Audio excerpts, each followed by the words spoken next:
I first want to talk a little bit about what's happening here in Las Vegas, what you've been seeing, and there's a bunch of things that I want to talk about. First of all, inventory has been climbing. Oh my goodness, it's been climbing quickly, rapidly. This is Las Vegas Real Estate Now with local real estate expert Harvey Blankfeld. Yeah, I'm glad you're seeing that as well, obviously. You know, listings jumped 77.6% year over year. Yeah. So the days of, oh my gosh, I can't find the perfect house, I think those are gone. I'd move say on. You've got choices, Mr. Mrs. Buyer. You've got choices, absolutely. And so activities remain fairly stable. We haven't seen activity grow proportionate to the inventory, so that's why the inventory is growing. The activities kind of stay kind of flat, roughly. In terms of single-family homes, right around 2,000 a month or so overall. Yeah, I would agree. We got so many people just sit on the bench right now. Yeah. They're just waiting. They're waiting. They're watching rates. They're watching the economy. You know, from the political standpoint, they're looking at tariffs. They're looking at so many. There's so much noise out there. Yeah. There's so much, Harvey. There is. And we're just watching it grow and grow. Yeah, there's anxiety over that. There's gee, is it going to be this? Is it going to be that? Are we going to have tariffs? Are we not going to have tariffs? You know, they're coming. They're going. We don't know what's going on. Right. Today, we're recording this on Wednesday, guys, by the way, and the Fed just came out, did not move the rate. Just found out a little while ago they did not decide not to move. But there was some dissent amongst the governors, apparently. I saw that as well. Which is interesting, which kind of hints to the idea that they're probably going to make a move in September, I'm guessing. Yeah. Now, and historically, we used to talk about the idea that the Fed rate didn't have any direct impact on mortgages, and it didn't.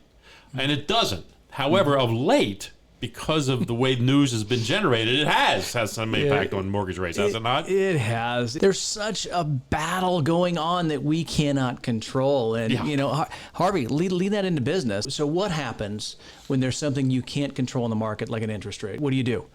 You double down on what you should be doing, right? Right. You double down. Yeah. Look, we talk about that all the time. We talk about buyers out there waiting for rates to fall, but the problem with that is that if rates fall, prices are going to go up. Yeah, you've got a window of about 3 minutes to make a decision. That's you know, right. So find the house you want, be ready, and then jump on it. Yeah, but like we said, we're seeing there's anxiety out there. There's buyers and sellers, and like you said, sellers are sitting on the sidelines because a lot of them are, frankly, they're sitting there with a 2.5% and 3% and 3.5% interest rate, saying, "Gee, I can't give that up." It's so difficult to move off of that mentally. But as you know, real estate will continue to get more expensive. It might dip here or there. Yeah. But ultimately, where does it end up? It ends up more than what it was. Over time, always goes up. It does. Always, period, end of story. I mean, even in the worst of times, you know, here where we had the major issues back in the mid-2000s, we're long gone from that. And even if we were to have, even if prices were to come down even a tiny bit, which is all I would ever anticipate happening because there's still demand here, and our population, by the way, is still growing, not at the same rate it was, but it's still growing.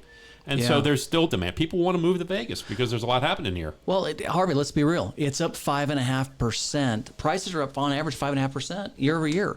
So, look, is everything going up? No. We're seeing a few dip, but beautiful properties, great properties, desirable properties, they're still going up. So they don't care about the house doesn't care about the rate. That's right. Okay. Indeed. Yes. I mean, you can always fix the rate later if you need to. If it turns out now, don't buy something you can't afford with the current rate. Don't do that. Don't be mortgage poor. No. But if you can afford it and it works and you like it and it's right for you, don't wait for rates. Just get it done. No, do a priority list for you. You know, why do you want to buy a home or why do you want to sell the home? Right. Go to the old pros and cons. Remember that? You take a sheet of paper, you draw a T, and you list them down there, and you figure it out, and you go, oh, I guess I need to sell my house. Yeah, you know? It is. It's as simple as that. Yes and no. Why should I or why shouldn't I? I do that all the time with it. Just about everything. I go through reams of paper. Yes. I'm a terrible person because I'm using up too much paper, but it can't help it. It does work though. It does. And people are often driven by market conditions when market conditions have nothing to do with their personal life. I mean, our lives, I tell this story, Troy, I don't know if I've shared this with you before, I tell the story, this goes back to like the mid-2000s when we had prices going up in a hurry after the crash. And so I had two brothers, one older, he bought a house, did very, very well, prices started to creep up, he bought it at the bottom of the market, his younger brother, who graduated college just a few years later, wanted to do the same thing, couldn't afford the house. Because the market had changed. Now, that's the way market conditions happen. Now, the other thing that happened was in that same time frame, I had a woman who wanted to move back east to be with her grandkids. And she said, Harvey, I can't sell until I can get this much money for this house. I can't sell it. And I asked her, I said, so how old's your grandchild? And the grandchild was like 2.5 at the time.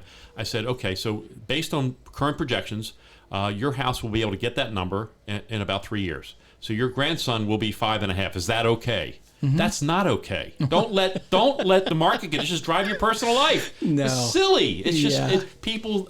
And oh, by the way, you're going to wait for a bigger price than this. So guess what? You're going to pay more for the house you buy there anyway. You are. Right?